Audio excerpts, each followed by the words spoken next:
What's going on, everybody? Tarkov Gamer guys back yet again. More Escape from Tarkov action. We're gonna jump into another Let's Talk Tarkov. It's been a little, or right at about a week, probably by the time you are seeing this, that 12:30 wipe has happened. We're gonna jump in, give some impressions. We're gonna talk about a couple of things today that have changed. We're going to talk about movement. We're going to talk about some quest changes. We're going to talk about maybe lighting and NVGs, and then some of the additional weapons.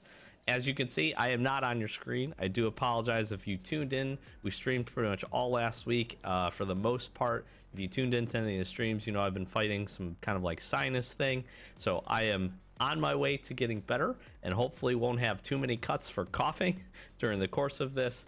But you'll just have to be hanging out and checking the screen out as we look at a few things. So without further ado, let's jump in. Let's talk Tarkov. All right, so first and foremost, I just want to say I sincerely hope that you are having a good new wipe. I think 12:30, it's been an interesting mix. It certainly has brought a lot of people back. There have been what feels like a lot of things changed, but not a lot of additions. It's a very interesting patch. In comparison to 12.12, 12.12 was a lot bigger. Obviously, we got a new map. Anytime you get a new map, it's going to be hard to compare content from that to what we have with this patch. Transparently, I have to say up front, I have not explored the Lighthouse edition at all. Period. I haven't gone even an offline scav raid or anything. PMC raid, offline scav, nothing. I have gone there 0 times. Mostly because I wanted to work my progress. And I want to kind of just let some information fold out. I also realize and know there are quite a few new quests which are required for that area, so it'll be fun to jump in with my PMC with some decent gear and be able to go explore. So I'm looking forward to do that. But let's chat a little bit about some of the things that have changed. Before we do that, I just want to quickly give my impression where I think I'm at overall. I will say that I have enjoyed, so far I have enjoyed this wipe. I think a lot of the micro stuff or the smaller things that have changed have made improvements to the game.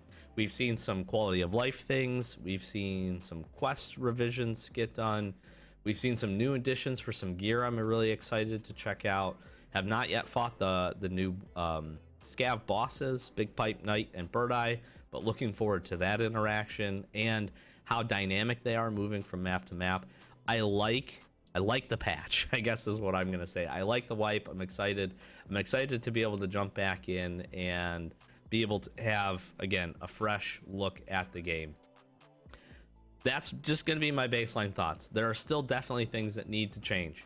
There are things that need to be reworked. There are some changes that I do not agree with and think need to either be reverted or be thought about, again, differently. And we'll jump into that. But overall, I'm a fan of the game. I want the game to be successful. I want it to succeed. I want everybody to enjoy it. And I think this patch, with what they've changed, with what they've added, I think is a good step in the right direction where they can continue to build on it. I also do think, again, that this is testing some things for Arena and some other applications, specifically movement, specifically character animations and models, the sidestep, the lean peaks, everything slowing down a little bit, I think is very much a test and a tweak. Shifts in some inertia feel, at least what it feels like, I think are all tests again for applications to Arena, where they are trying to get it right. So I do take that. I think that's background, but I do take that into consideration, and I think this was a good opportunity for them to be able to do that. So I quickly want to talk about movement. I am a fan of most of the changes. I think the animations are really cool. Movement looks really fluid and solid for the most part. There's still some hitching. There's still some weird server related things, I think, but overall character movement just generally, in my opinion, feels better. It will be interesting to see what it is from now to max strength and max endurance. One thing that is interesting is, again, the lean peak. I like the sidestep. All of these movements feel a lot more deliberate. I would like them to be maybe in between where it was and where it is now. But we will see if that increases or you get that ability when you hit max strength, because that's important. I think the RPG element of the game, if they learn to tweak this right, it can feel kind of crappy at first. And as you progress, if it starts to feel better or it becomes more fluid as you level up, as you progress your skills, that is a good thing, right? And I'm hoping that is what ends up happening. And if that's the case, I think they're pretty dang close to what it needs to be. But I'm curious to hear if you have a comment down below. Let's chat about movement. There's a lot to break down there, but there definitely has been a lot that has changed. I do, again, think the animations, running animations with the guns folded and all that other stuff is really cool. I think the one thing that I do not like is when you are running, you can now see like your shoulder and some of the weapon animations, like, depending on your configuration. I think that needs to go away, and head bobbing as you're running, that can completely go away too. I like the immersion, I like that little touch of detail, but like, it's not needed when I'm running and I look left. Yes, I guess technically I'd be able to see my shoulder, but like, not needed. I know I'm running. That's just me. And then the head bob again is the same thing. I get the immersion, but it can just go. Let me know what you think down in the comments below. Let's talk quests really quick, and I'm gonna jump in, and I want to talk about a few things here. Overall, pretty happy that there's been some pretty significant changes to quests. At least I think they typically revolve around portions of the quests changing, in addition to a lot of rewards have actually changed and moved around.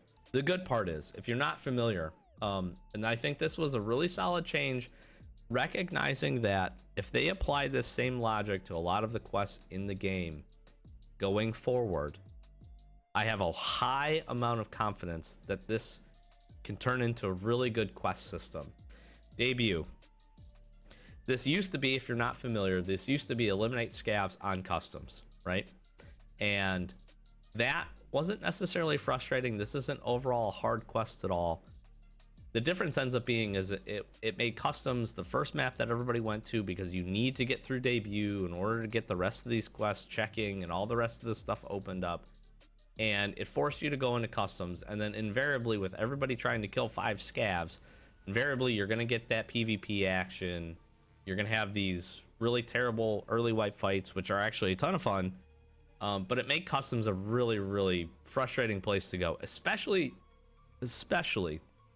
for a new player. New player that doesn't know the map, or that doesn't have a ton of map knowledge, or is going to struggle, is going to have a god-awful time in the first week of the wipe trying to kill 5 scavs.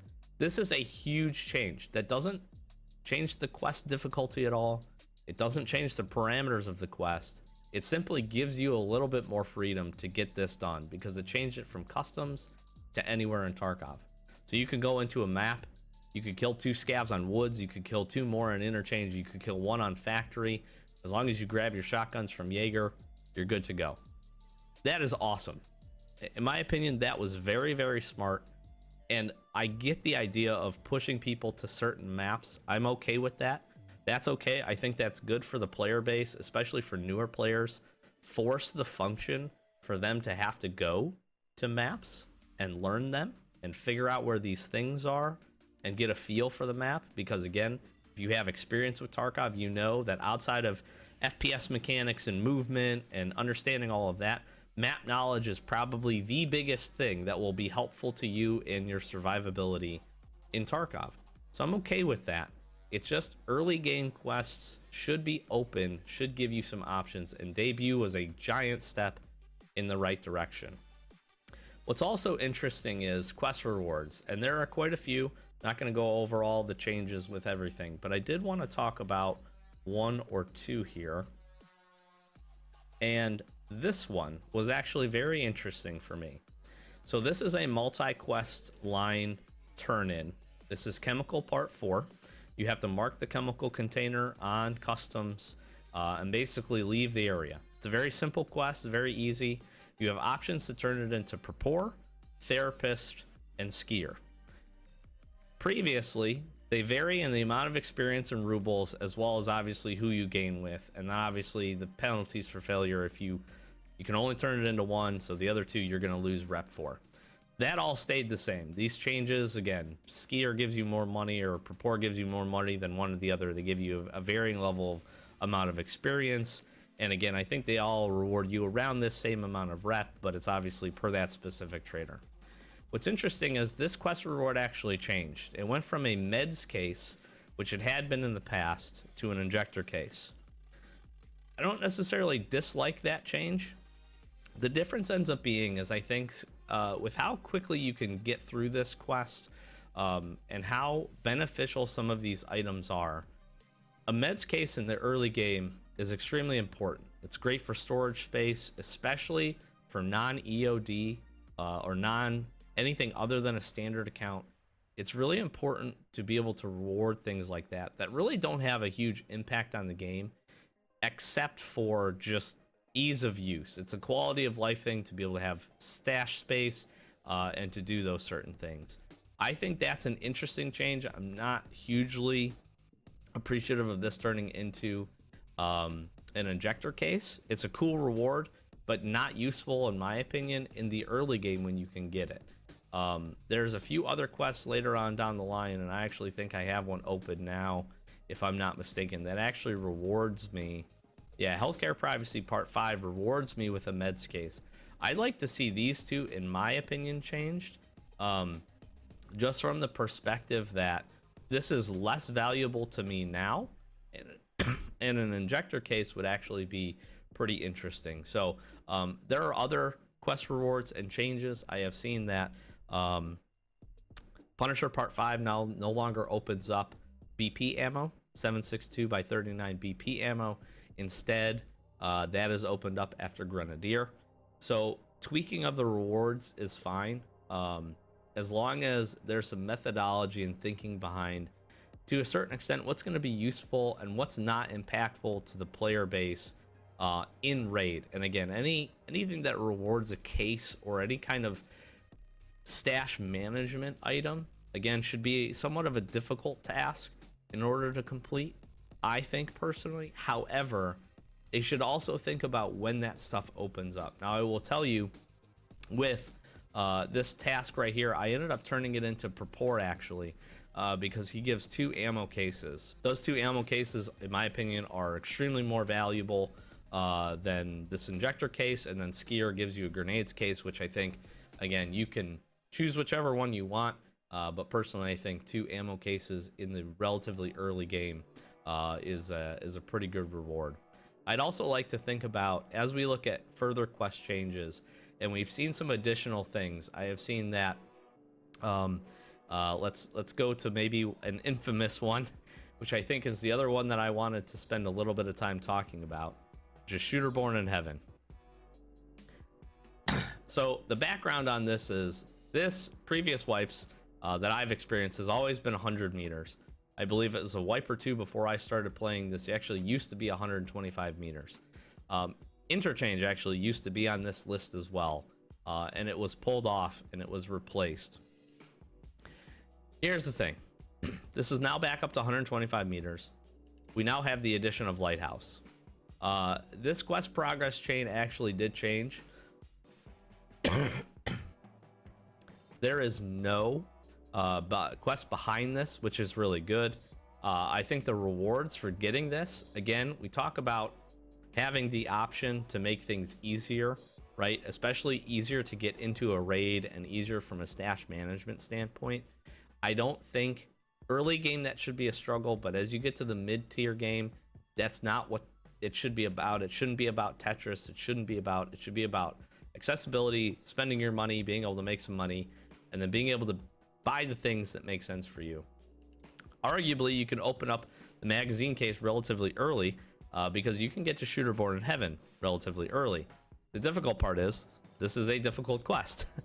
So it's a little frustrating that I can't buy a magazine case until I complete this, which is how it has always been, at least in recent memory. The difference ends up being is this quest is now infinitely harder. I think, and my proposed change for this, and let me know down in the comments below, I don't care that they added Lighthouse. That actually makes perfect sense. I would have preferred that they would have replaced customs with Lighthouse. I think Lighthouse, Shoreline, Reserve, and Woods are your premier sniping maps. Can you snipe on customs? Can you get these headshots? That's the argument I hear from the other side. Absolutely, you can. You can. It's not about the ability to get a 125-meter headshot in 1 or 2 locations on the map. What I think it is about, this is difficult enough as it is. If you want to bump it up to 125, I'm not the biggest fan of that change either. You can see I have 2 done here on Shoreline. I actually got 2 in 1 raid. Got very, very lucky. I was 4 meters away from getting 1 on Woods earlier today as well. So this is doable. What I would like to see instead for this quest is thinking about, if you want to keep this section of maps, let's maybe make all of these different requirements. I would be interested to see what their standard, and I don't know if they have data for this, but let's take customs, for instance. Customs is a perfect example of this. Why don't we go ahead and make this 85 meters on customs? Still a very far shot. It's a headshot. Still difficult to do. You still have to set up for it. You still have to have good aim and get a good opportunity to do that. But make it 85. And maybe Lighthouse, we bump it up to 150 meters, where sightlines and opportunities for these engagements are longer. Shoreline maybe feels okay at 125. It's a pretty open map. Woods, there's a lot of trees, right? There's a lot of cover. There's a lot of elevation change in Woods. Maybe that stays at 100. Reserve, maybe it's the same thing. Reserve is a difficult one because of the underground portion. I think this one is going to be difficult for a lot of people just because I think your opportunities for kills here are extremely less with so many people going underground. But I digress from that. I think that's how this quest could change for the better while still being really difficult. You can keep this requirement. It's going to be really interesting to see how people progress with this now that it's 125 meters. I am salty on customs for a big portion of, I really don't generally believe there's a lot of good reliable spots for this that really require you. I think you can go to Shoreline, Reserve, and Woods, and Lighthouse and be moving through the maps on these and find opportunities for this. Do you need to set up for some of them? Absolutely. Can you set up and snipe for these? You absolutely should. That's what this quest is for. However, on customs, I generally think it's going to be, you need to be in one of a handful of spots to be able to reliably get these, and then you're going to have to basically just camp this in order to get this done, which it is what it is. It's 3 kills, but I can tell you that is going to add some level of frustration. So again, I understand the change. I'm fine with most of it, but I would like them to really think about accessibility for this. And does it make sense to the lore? Does it make sense for this quest? Does it make sense for just what you're trying to achieve with this? My argument is I don't know, right? I think this is hard enough as it is. Again, I think the progression for this quest is good, that it's not blocking anything anymore. But I would like to continue to see quest changes. I really would. I genuinely would. So let me know what you think about quests. There's definitely been some other changes. The last one I just wanted to highlight on, in case you're ended up going for it, they just announced or just seen that Kappa was changed from 62 to level 55. I actually extremely like that change. I think that's going to entice more players to move towards Kappa, try to get their quests done. I think that's going to be better because then more opportunities for some of these difficult quests like Shooter Born in Heaven are going to come up. And I think that is a good overall change. So I'm very, very excited for that. Let me know in the comments if you are. Really quickly, I want to talk about lighting and NVGs. I don't know if I'll have anything to throw up. I will tell you, as I did my first NVG raid on customs the other day, and it was an absolute blast. The NVG changes have been awesome. Lighting seems like it has generally gotten better. Flashlights definitely feel and look a lot better. The addition of IR has been absolutely stunning. And I think of all the things they nailed and I was most excited pre-wipe about was NVG changes that they showcased. And I don't think I was disappointed. So I would highly recommend, if you're going in, go ahead, take a look, try to get you some NVGs. I think Peacekeeper selling them. Get some decent ones. I still don't quite have the ability to get the really, really good ones. I've not been able to try out GP NVGs, but I did try these out, and I was pretty happily impressed with the quality changes and just how it looked. Now, I will say, I do think there's still some scope adjustments that need to be made. Looking through scopes, looking through optics, there's some adjustments for that. I still think. I can't remember what optic I was using.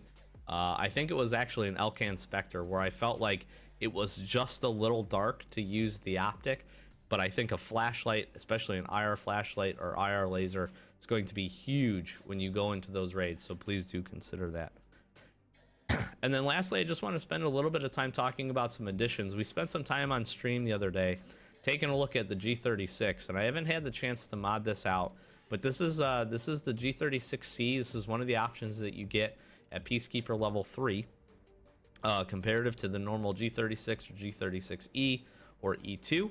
And I'm really excited to get traders maxed out here. You can see I'm level 28, so I got a little ways to go, but making good progress. I'm really excited to test a few of these guns out. I think this is going to be a really interesting assault rifle. You can see right here in the inventory, I've actually used this. Probably going to do a weapon testing on this. This is the Rifle Dynamics RD704. This is basically the same caliber and very similar to the Mutant. I don't believe that I can get Mutant quite yet. And as soon as I can, I want to do some side-by-side comparisons, because this gun has felt absolutely fantastic. I had a couple of buddies asking me about this. I've been able to use it in quite a few raids. Feels really good from a recoil standpoint. It sets up really nicely. It's a good, very good base recoil gun, and I think this is cool just for some additional options. I think as we get into this, we're going to see less and less of the same weapons being run over and over, and it's when you have some pretty solid options like this Rifle Dynamics, and again, it's going to be interesting to test out. I think the only thing hurting the G36 is it's 5.56, and 5.56 does not feel like it's performing very well, as it has been kind of nerfed in the past, and I don't think it's gotten any better. I've seen also that we've gotten some new additions for backpacks and some rigs. Don't have my hands on any of those, but that is some nice additional changes. It'll be interesting to test out some of this additional gear, and excited for that. And we've got a handful of new attachments as well to take a look at, and one particular I wanted to show off that I thought was pretty interesting. I got a new scope that I have not looked at, but a new 3x optic here, 3x30 Swamp Fox Tri-Hawk Prism scope. So this is going to be an interesting one to test out and take a look at and see. So be sure to check around, and I think other things are going to continue to open up. I've killed a couple of people, but have not quite used yet the Mossberg shotgun as well. I just finally have the option to be able to get it. I'm hearing really good things.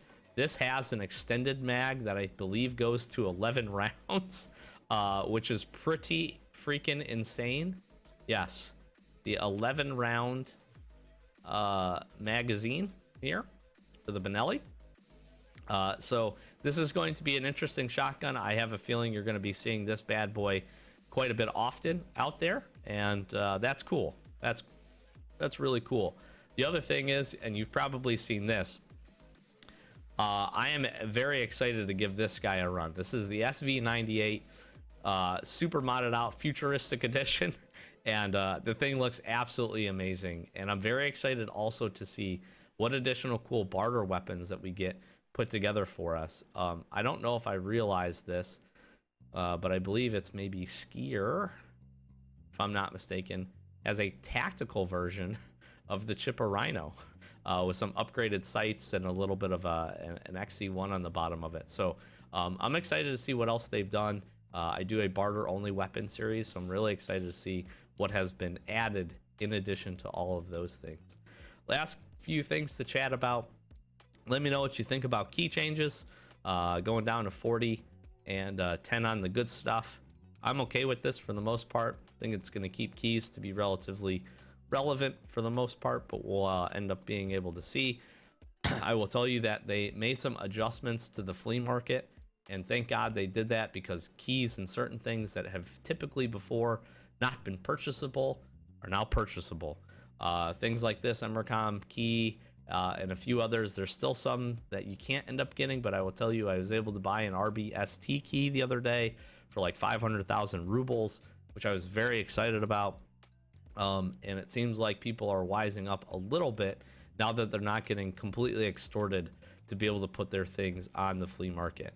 I still don't think you're going to end up seeing marked keys or some of the upper end tier keys, like the Marin car key. I think that stuff is still going to be traded, but we are moving forward, I would say, at least in the right direction, of lowering those fees, I guess, lowering the fees for the flea market and getting people to be able to actually put their stuff up for rubles so that it becomes available. And that's one of the biggest things that I hope continues to change, for this pure fact that I just think there's nothing more frustrating than not being able to buy a key card. And it's just actually exciting to see this up, 3.7 million rubles for a Violet. There's nothing more frustrating than not being able to get a quest done because you can't find and you can't buy the key. If you can grind the money, you should be able to buy the key, and the person that found it should be able to be rewarded with a large sum of money to help them get started on the wipe, and I'm in favor of that. So this has been a long one. Shared a lot of my thoughts, shared a lot of my opinions, shared a lot of what I have seen changed, whether in personal application for running raids and getting through here, or what I have seen from others that have made some more progress than I am. Again, hopefully you're having a good wipe. Let me know down below in the comments if you like the changes, what you like, what you're enjoying about wipe, and what would you like to see different. I certainly think there are high expectations for this next wipe as far as additional content. I think a lot of people are going to be really excited for Streets. I am very excited for the release of Arena, which hopefully, we see here at least before the end of the year, which I'm excited about. And I think it all is turning out to be pretty good. Continue adjustments. Like I said, we can look at skills wise here. I am sitting at 9 strength and 7 endurance. Again, movement for the most part feels pretty solid, but interesting to see how this continues to progress as we get closer to that 50 mark. So let me know. Again, do apologize, no cam today. Hopefully I cut out all the coughing that we did. We were able to get through this. I just want to say thank you so much for all the support in the channel. If you're a fan of the hardcore, you're a fan of the Escape series, they are on its way. I'm trying to, again, record a few episodes. Gonna get started here very soon with getting everything lined up, get all that cut and put together for you. I'm working on my intros as well, so hopefully you enjoy some cool new intros for both those series. And yeah, they should be on their way pretty soon here, so just hold out with us. Up until that point, we'll be doing some newer wipe content stuff. We'll keep the channel afloat. So if you're new to Tarkov, hopefully I'll provide some tips and some things for you. Hopefully this was helpful for you. In addition to that, you can come catch us out on our live stream. We are still grinding on our main account. Want to make some really good progress. I really do want to get at least max traders and get a bunch of these quests opened up while we have the opportunity to be able to do that, get that knocked out. And again, very excited that only have to push to 55 now for Kappa, so we're going to be working towards that as well. I'll close it out. Like, comment, subscribe for the YouTube algorithm. Thank you so much. If you're watching these and you're not subscribed, be one of our subscribers. We do truly appreciate it. We're trying to hit 10K before the year is out, and we've had some really good growth over the last couple of weeks. So thank you so much for all the support on the channel. I'm going to flash some socials at you. Twitter, Twitch, Discord, all that good stuff. Links in the description if you want to check us out. Come check us live over on Twitch. Again, Fridays, Saturdays, usually Sundays, and randomly throughout the week when we can. We're just hanging out. We're having a good time. We're playing some Tarkov. Always welcoming new players. If you've got questions, you want to chat about the game, we're here for you. Run some raids. Have a good time. Got all the other stuff. Join our Discord. Post stuff in there. Keep you up to date with the news on our Twitter. So all that stuff should be good for you, and we appreciate just join us. Be part of our community. Closing it out, Doc, Average Gamer guys. As always, thanks for watching. I'll catch you next Escape from Tarkov video. Peace.